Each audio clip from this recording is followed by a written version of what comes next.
What's up, guys, and welcome back to the Realistic Room of Wrexham. This is episode number 62, and as you can see here, we're going to round off November and then move into December as we take on Plymouth, Norwich, Bristol City and Hull. Now, in the last episode, we only won one of our 4 games. We drew 2 of them, but I felt like there was a critical turning point in potentially the season. We were facing our rivals Cardiff. We were 1-0 down at half-time, but we turned it around and we won 5-1, and it was our best performance of the season. But we've been drawing a lot of games so far this season, but I just think that result, we showed drive, we showed determination, we got the victory, emphatically so, and I just think that this could now be a pivotal point in our season as we look to crack on with what has been a good start. We're up there and chasing playoffs potentially. It's still early on in the season, but I think we could really crack on now with this team.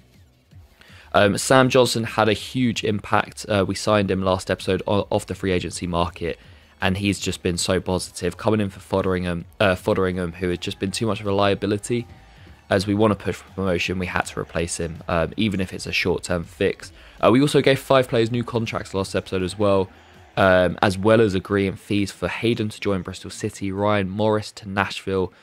Dexter Heath will also have a short loan to Hull. So currently only 4 players are leaving for free in January, whereas I think it was about 11 at the start of the episode. So glad that we got the contracts out the way.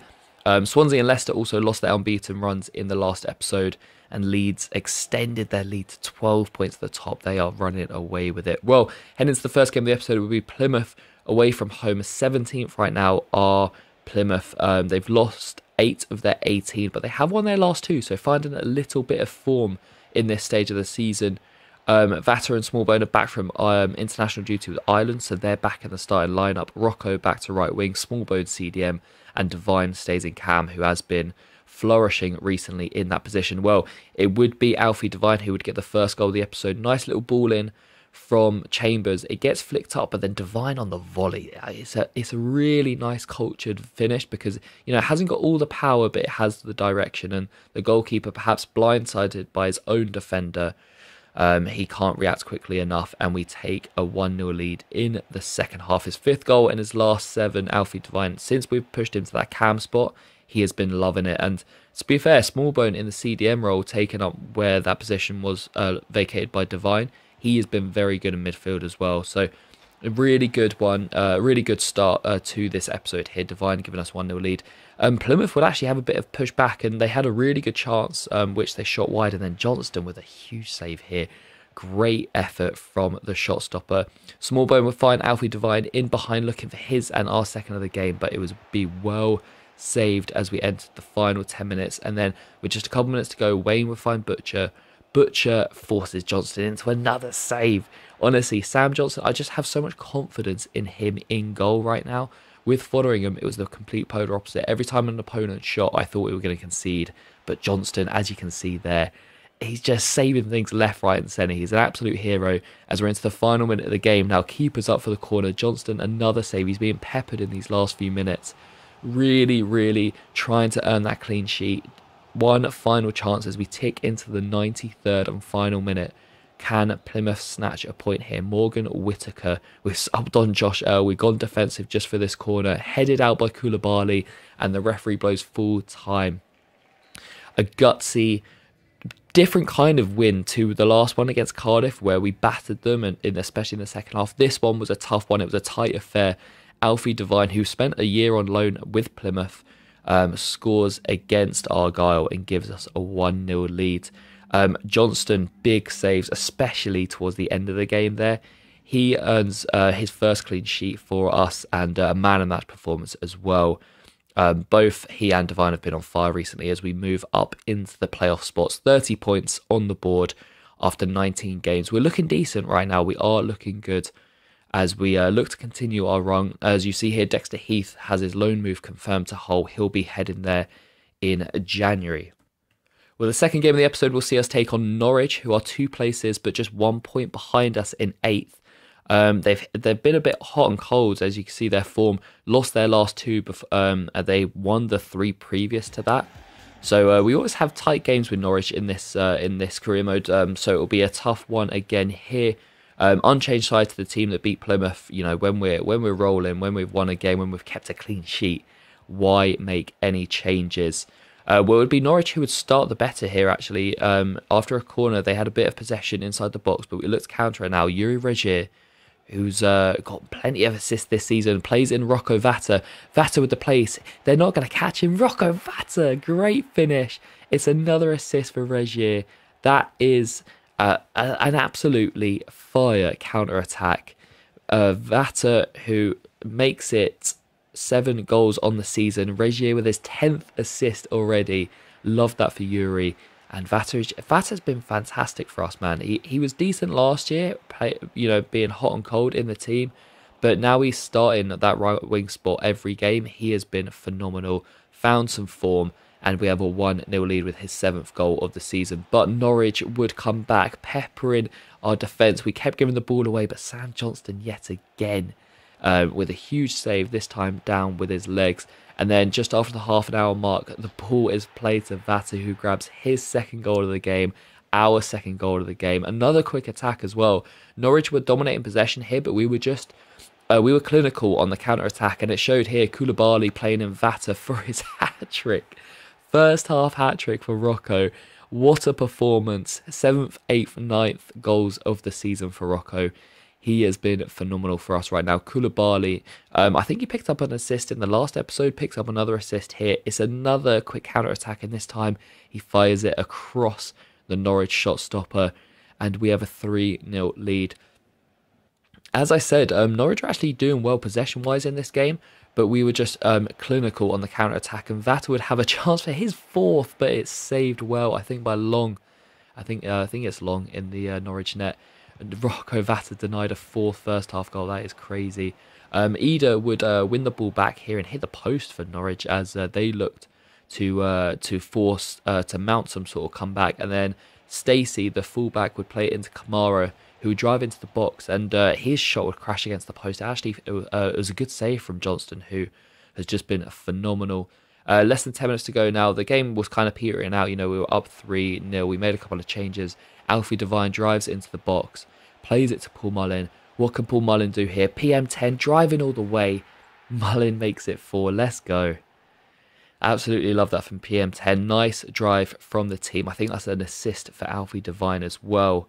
And we make it 4-0. It was a great move, actually. Johnston all the way out to Jewison, to Alfie, to PM10 for his 12th of this season. And then in injury time, Norwich would drive into the box, and Fashnat, I'm sorry, I've probably butchered that pronunciation. He would grab a goal. Gutted about this one, man. Practically the last kick of the game. We've already won it as well. But Johnston, unfortunately, can't make it back-to-back clean sheets. We do make it back-to-back wins, though. 6 points from 6 to start off this episode. Very good performances indeed. We said after that Cardiff result, we feel like something has changed in the team. Something has ignited us, and we were drawing a lot of our games. I think we were averaging a draw every other game. So now to be turning those draws into victories shows a good sign from the team. And we're up to 5th now, looking decent, 33 points, a hat-trick from Rocco Vata. I mean, what a performance from him. Mullin also bagged a goal. Devine with another 2 assists, and Smallbone's been fantastic alongside Koulibaly as well, which is really, really cool to see. Johnson, phenomenal since coming in. And we put 4 past the 2nd best defence in the league as well. It just shows. And as we look here as well, for the first 3 seasons, it was the Paul Mullin show. He dragged us through those divisions. But now it's so good to see that the goals and assists are being shared amongst the teams. Mullin, 12 goals, 6 assists. Top scorer, as always. Vata, 10 goals, 4 assists. Alfie Devine, 6 goals, 4 assists. Same with Lowry, 6 goals, 4 assists. Jewison Bennett, 5 goals, 8 assists. Smallbones grabbed a couple of goals. Yuri Regier with 10 assists. It's just, if you're going to come out of a division like the Championship, which is so hard to make it out of, you can't just rely on one man. And that's what we've done for the first 3 seasons. It's been the Paul Mullin show, but no more. We're seeing 5 or 6 players now contribute highly with goals and assists. It's fantastic to see, and long may it continue. As we head into the 3rd game of the episode, Bristol City away from home. City 12th right now, 6 wins, 8 draws, 6 defeats. But looking all right, they're not done too bad. Samuel Mason's on loan from us. Aaron Hayden will be heading there in January. And of course, they had Dexter Riley on loan last season, so they do like our centre backs, do Bristol City. Unchanged as well for us, 2 games, 2 wins. We're not going to change anything right now. The team is cooking on gas. Well, after a good spell from Bristol City in the opening couple of minutes, Paul Mullin would force the first save of the game. The Bristol City shot stopper saving well down to his right. Paul Mullin perhaps should be scoring that one. It is a difficult chance, but Mullin just he sets such high standards that every time he gets a shot in the box, you expect him to score. Well, we know how lethal we are from corners, but that was another smart save. And then Mullin again, he forced 3 saves from the keeper within 2 minutes. Another corner comes in. Mullin this time, he beats the keeper, but he beats the far post as well. I thought this one was going in. I thought we were going to have yet another corner goal. Unfortunately not. And then Will Smallbow with an absolute missile of a shot brushes the side netting as we take control in this first half. And then Mullin again forcing the keeper into a 4th save. Those two are having a right one-on-one battle. Alfie Devine with a beautiful reverse cross in. But the keeper yet again denies Mullin. And then in the 75th minute, Bristol City looking to make it 1-0. We go on the counter-attack. Devine finding Jewison Bennett. Bennett driving into the box. Jewison Bennett, come on. Big goal, big moment. And Bennett from Devine. Another swift counter-attack. We scored plenty of those goals in the last one against Norwich. Bristol City were looking to ride off the home fans, driving them to push them to find the opening goal. But we actually work a really smart counter-attack. Koulibaly winning the ball back. And then we get to work. Mullin to Devine to Bennett. And he grabs his 6th league goal of the season. 5th assist for Devine. And we would see it out. Another victory. Another clean sheet as well. Should have been 3 from 3 in terms of clean sheets. It's so frustrating that we conceded that goal to Norwich in injury time. But what an impact Johnson has had. He's kept 2 clean sheets now in this episode, making so many good saves across those 3 matches as well. Devine thriving in Cam as well. We dominated that game and we peppered Bristol City. We were definitely worthy of that victory. I think Paul Mullin alone forced the keeper into about 5 saves. As you can see there, we remain 5th, 36 points, but we're only 2 off Leicester now in the automatic promotion spots. Leeds still flying away with it. It looks like it might be a battle for that 2nd automatic promotion spot. And then an interesting offer here. Stoke City coming in for Nathan Lloyd. They wanted to a loan with an option to buy. We altered it to see if they wanted to take him for a short loan for the remainder of the season. Hopefully he'll get some game time there. So we'll see if Stoke agree on that deal. And then Josh Earl comes to us and says that he wants more game time. Look, Josh, you've been replaced by Greaves now, and that is just how it is. And interestingly enough, Greaves has been signed by Ipswich in real life. A really cool signing. I like that. Obviously, Ipswich promote to the Premier League this season. Jacob Greaves will be kitting out in an Ipswich shirt. So it'll be interesting to see how he does in the Premier League. He's been fantastic for us since joining in the summer. And going into the 4th and final game, he will be facing a familiar foe, his former side, Hull City. Visit the racecourse as we look to make it 4 victories from 4 and complete a 100% episode. Well, the first chance of the game, 6 minutes in, Hull would deliver a cross, and Sam Johnston, a bit of a uncharacteristic save, but if you keep it out, that's all that matters. But Hull was starting this one on the front foot. Cortez driving into the box, delivered into the back stick, long man, great block from Yuri Regier, but the attack isn't over here. Slater, what can he do? Hull have started really hot on this one. The Tigers are 20th right now in a relegation battle, but you couldn't tell by the start of this game. They've been phenomenal to start this match. But, first chance of the game for Wrexham. Chambers with the cross in, Vata with the header, and it is saved. I might add as well, for the 4th game in a row, we are unchanged. If it's not broke, don't fix it.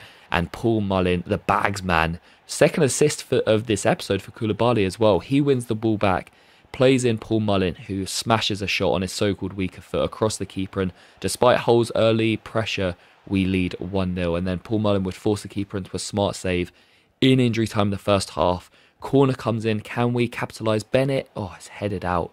Great clearance that, actually. Is it going to be half-time? No. The ref's going to allow us another attack. Bennett into Mullin. Oh my gosh. Bennett with a wicked delivery, and Mullin, look at that shot, man. The curl on that bicycle kick is outrageous. Mullin feeling himself right now, the club captain, 31-year-old, showing his acrobatics. It hits the post and then hits the diving goalkeeper. He was fortunate that that didn't go in, but we head into the break 1-0 up. And then Smallbone, 5 minutes into the second half, wins the ball back, plays it to Bennett, who finds Devine into Rocco Vata, who cannot stop scoring. 4th goal this episode for Rocco. He is chasing Paul Mullin for top scorer. I'm telling you, man, Mullin has got competition this season. What a tackle by Jarell Quansah, by the way. I'm not just going to show attacking highlights as well. If a defender makes a good tackle, if there's a good block in there, I will show that. And Jarell Quansah, what a tackle, to deny Hull a chance. And then in injury time, we would make it 3-0. Unfortunately, Regier wouldn't get the assist. Bennett wouldn't get the goal as it goes down as an own goal. A great initial save from the keeper, but it bounces in off his body. Sorry, it was Milner with the cross, not Regier.